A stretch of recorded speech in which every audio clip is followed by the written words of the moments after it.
जो है फंक्शन का पहला क्लास हम आप लोगों को बता दिए थे। ये आपका जो है एडवांस एक्सेल का ये सेकेंड क्लास, और सेकेंड क्लास में हम ये समझेंगे कि how to use of con function, how to use of con function, con function का यूज कैसे किया जाता है या कैसे करें। ठीक है, तो सबसे पहले हम करेंगे क्या, तो इस तरह से एक चार्ट बना लेंगे। समझ गए, चाहे वो स्टूडेंट का मार्कशीट हो या आइटम डाटा, ठीक है, उसमें हम क्या करेंगे कि ये नंबर आप देख रहे हैं, ये नंबर को हम कहते हैं डिजिट। क्या कहते हैं? डिजिट कहते हैं। अब इस डिजिट, ये जो डिजिट है, इस डिजिट में ये कॉलम होगी, ये डिजिट है ना, ये डिजिट किस में है, तो एक कॉलम में है, और इस कॉलम में टोटल कितना नंबर है, जोड़ना नहीं है, नंबर हम पूछ रहे डिजिट कितना है, तो 1 2 3 4 5, यहाँ पर काउंट कितना हो गया कि 5, ये 5 डिजिट का नंबर जो है एक कॉलम है। अब इसको कैसे निकालेंगे कि 5 को डिजिट है, सपोज हो सकता है इसमें से वो हम मिटा दिए तब कितना नंबर काउंट हो गया, तो 4 है ना, 1। हो सकता है यहाँ से लेकर के यहाँ तक कितना डिजिट का नंबर आप कैलकुलेशन किए है ना, 4 में 2 हट गया तो 3 बच जाएगा, 3 और जोड़ देंगे तो 5 हो जाएगा। उसमें अगर और एक्स्ट्रा कॉलम को ऐड कर लिए, कॉलम एक रॉ को ऐड कर लिए, फिर उसमें नंबर टाइप कर दिए तो 6 हो जाएगा। समझ गए, तो हम कैसे निकालेंगे, सबसे पहले आप क्या कीजिएगा, तो वहाँ पर कर्सर सेल पॉइंटर रखिएगा। कर्सर का मतलब क्या गया, ये कर्सर अप डाउन करेगा। ठीक है, ये किस में करेगा, तो MS वर्ड में करेगा, एक्सेल में भी करेगा। कब, जब एक डबल क्लिक कीजिएगा तब। समझ गए ना। चलिए, कहीं भी आप सेल पॉइंटर रखिएगा, इस तरह का ना सेल पॉइंटर होता है ना, सेल पॉइंटर रखें और इसमें आप क्या कीजिएगा, तो फॉर्मूला टाइप कीजिएगा। फॉर्मूला क्या टाइप करेंगे, सबसे पहले लिखेंगे इक्वल। इक्वल का मतलब क्या होता है, बराबर। क्या होता है, बराबर। इसके बाद हम क्या करेंगे, लिखेंगे काउंट, COUNT, काउंट। अब देखिए भाई, नाम से ही पता चल जाता है कि काउंट मतलब क्या होता है, गिनती ना। काउंट लिखें। अब यहाँ पर देखिए कि A1 से लेकर के A20 तक है। अब यहाँ पर माइंड आपको लगाना ये पड़ेगा कि अब हम जो कॉलम में काउंट कर रहे हैं वह कॉलम है या रो है, यहाँ से इंडिकेट करना पड़ेगा। A to A लिखा हुआ है ना, ये आपका कॉलम हो गया। A to E लिखा हुआ है ना, ये हो गया आपका रॉ हो गया। और ये देखिए A1 B2 C3 D4 E5, मतलब प्रत्येक सेल का एड्रेस लिखा हुआ। समझ गए ना। टोटल कितना सेल का डिजिट आप काउंट किए हैं, 1 2 3 4 5, तो यहाँ पर टोटल क्या लिखा जाएगा, 5, मतलब 5 डिजिट का नंबर आप कैलकुलेशन किए। आ रही बात समझ में, नहीं समझे। चलिए, यहाँ पे लिखेंगे काउंट A1 सेमीकोलन A20 तक। अब A1 से लेकर के 20 तक जितना होगा, 5 होगा 10 होगा, टोटल काउंट करके बताएगा कि टोटल कितना नंबर है। समझे, काउंट फंक्शन जो है आपको समझ में आया कि नहीं आया, कि फिर से बता दें, समझ गया ना।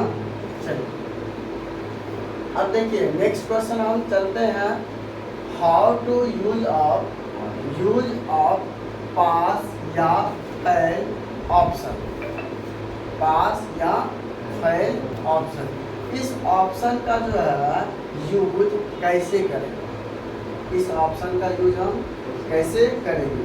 चलिए, अब देखिए कि स्टूडेंट का जो मार्कशीट होता है ना, तो पहले क्या होता है, नाम होता है, फिर उसका फादर नाम होता है, फिर स्कूल का नाम होता है, रोल कोड होता है, पूरा डिटेल उसका लिखा जाता है।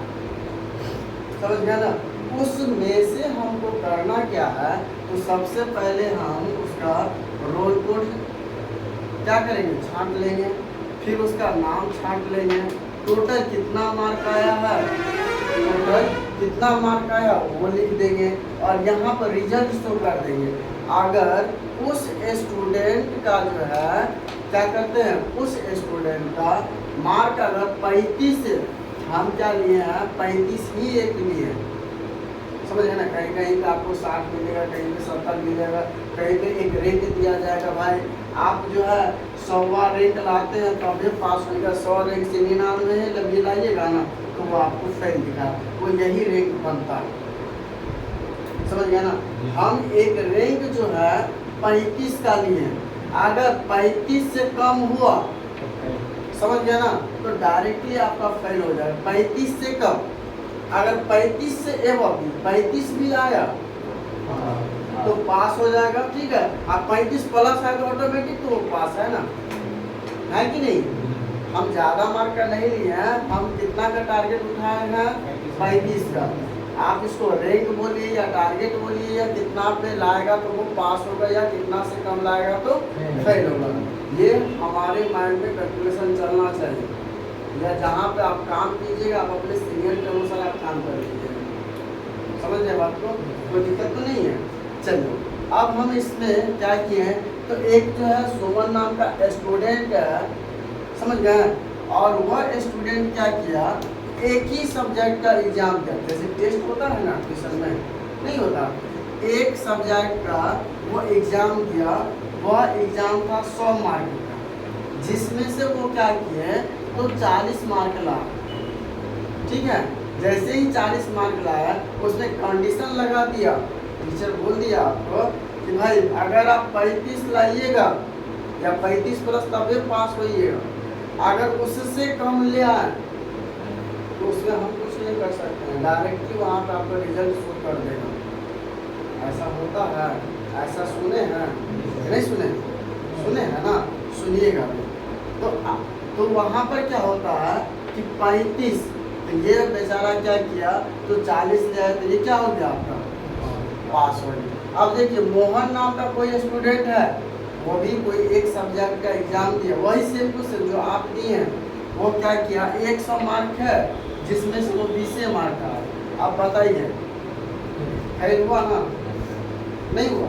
तो इसका फॉर्मूला क्या सेट करेंगे तो ये ऑटोमेटिक हमको रिजल्ट दे देगा ना। तो देखिए भाई ध्यान से इसको देखिएगा, जो स्क्रीन पर बताएंगे कंप्यूटर के स्क्रीन पर वो भी यही बताएंगे, और यहाँ भी जो आपको बताएंगे लिखित आपको बताएंगे, समझ गए ना, इसको समझिए।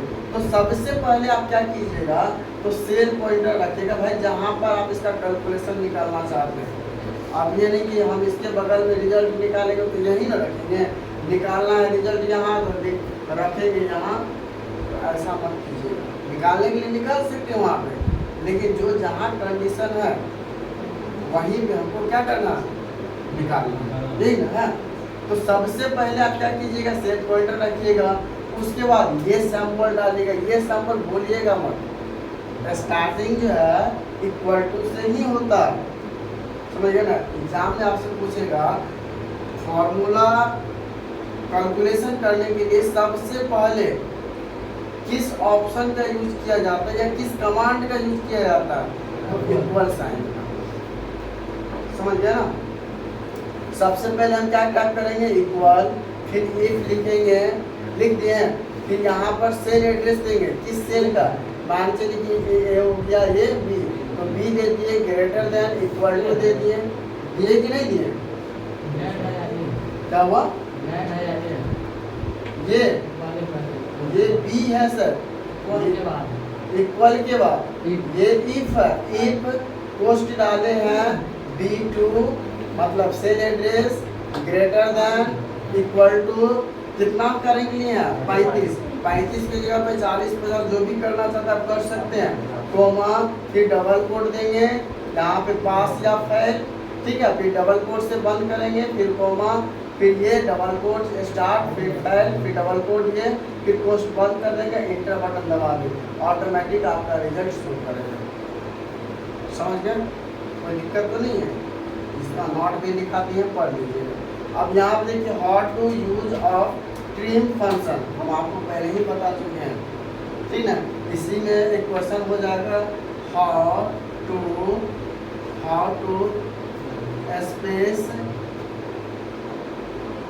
स्पेस एनी टू वर्ड, मतलब दो वर्ड के बीच की दूरी को कम और ज़्यादा कैसे करना।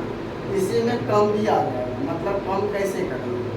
तो आप किस फंक्शन का यूज कीजिएगा, तो ट्रिम फंक्शन का। सबसे पहले आपको ऐसे लिखना पड़ेगा, पहले हम लिखेंगे सच्ची, फिर स्पेस दे देंगे, फिर कुमारी, फिर दूसरा सेल में हम क्या करेंगे, सेल पॉइंटर रखेंगे और ये फंक्शन का यूज करेंगे।